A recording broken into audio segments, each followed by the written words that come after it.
हम सब ने व्हाट्सएप यूज़ करते वक्त कभी ना कभी ये तो ज़रूर सोचा होगा, यार ये दो फ़ोन में क्यों नहीं चल सकता। तो व्हाट्सएप ने फाइनली हमें ये ऑप्शन दे दिया है कि सेम व्हाट्सएप नंबर को आप अब 4 डिफरेंट फ़ोन पर चला सकते हो, और वो भी third party app WhatsApp web या बिजनेस यूज़ किए बिना। मैं नहीं मानता। ये कैसे करना है, ये पूरा प्रोसेस मैं आपको इस वीडियो में समझाऊंगा। एक सिंगल व्हाट्सएप नंबर को आप कैसे 4 मल्टीपल फ़ोन्स पर यूज़ कर सकते हो। पर बच के रहना, कहीं आपकी वाइफ ने अपने फ़ोन पर लिंक कर लिया तो आपके सारे मैसेजेस उस तक पहुंच जाएंगे। तो साला ये दुख का खत्म नहीं होता बे। हेलो दोस्तों, अगर टेक्नोलॉजी की दुनिया में आपको हर दिन कुछ नया सीखना चाहते हैं तो ये चैनल स्पेसिफिकली आपके लिए है।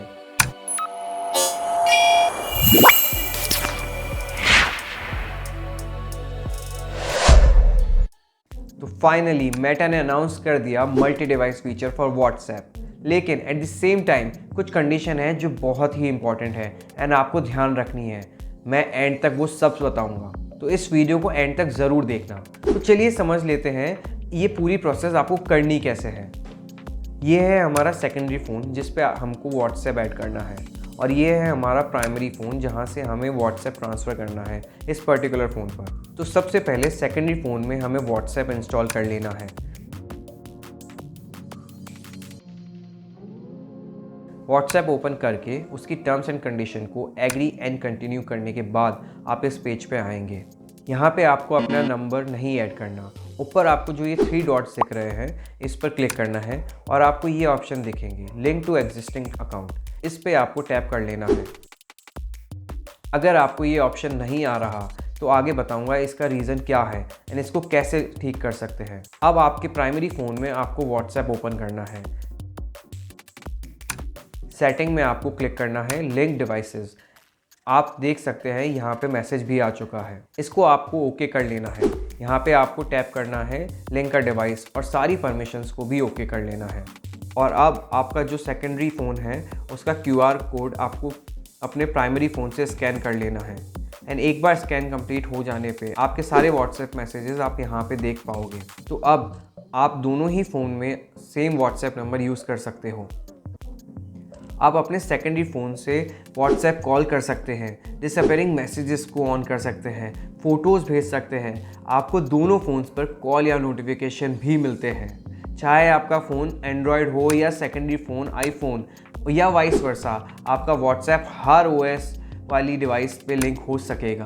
पर रुको, ये प्रोसेस करने से पहले आपको इन कंडीशंस का खास ध्यान रखना। नंबर 1, जिस फ़ोन में आप अपना व्हाट्सएप नंबर ट्रांसफ़र करना चाहते हो तो उस फ़ोन में अगर पहले से व्हाट्सएप इंस्टॉल्ड है तो आपको उसे अनइंस्टॉल करना पड़ेगा और फिर रीइंस्टॉल करने के बाद ही आपको लिंक डिवाइस का ऑप्शन दिखेगा और आप ये प्रोसेस कर पाओगे।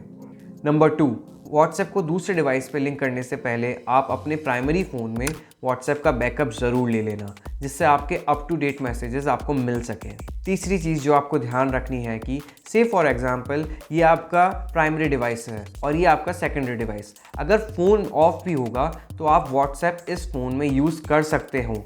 लेकिन यहाँ पे एक कंडीशन है, दैट इज़ अगर प्राइमरी डिवाइस आपका 14 डेज़ तक ऑफ है तो दूसरे डिवाइस जिनमें भी व्हाट्सएप साइन इन है उन सब पे व्हाट्सएप ऑटोमेटिकली लॉग आउट हो जाएगा। 4th पॉइंट, वैसे तो आप दोनों ही फ़ोन्स में मैसेजेस सेंड या रिसीव कर सकते हैं, बट लास्ट 1 ईयर के ही मैसेजेस सेकेंडरी फ़ोन में सिंक हो पाएंगे। बट हाँ, अच्छी बात यह है कि even if multiple devices use करते हो व्हाट्सएप के लिए, फिर भी आपके सारे के सारे messages end to end encrypted है और बिल्कुल सेफ़ है। तो अब आप इजीली मल्टीपल डिवाइसेस में व्हाट्सएप चला सकते हो। अगर कोई क्वेरी हो तो कमेंट में ज़रूर पूछना। इस वीडियो ने आपको थोड़ा भी हेल्प किया है तो वीडियो को लाइक करो और अपने सभी दोस्तों के साथ शेयर करो। अगर चैनल पे पहली बार आए हैं तो सब्सक्राइब करना बिल्कुल मत भूलना और बेल आइकन तो दबाना ही है, जिससे जब भी ऐसी इन्फॉर्मेटिव वीडियो आए तो आपको तुरंत नोटिफिकेशन आ जाए। और कौन से टॉपिक्स पे आप वीडियोस देखना चाहते हैं हमें कमेंट पे ज़रूर लिखना। देखते रहिए टिक टैक को और मिलते हैं हमारी नेक्स्ट वीडियो में।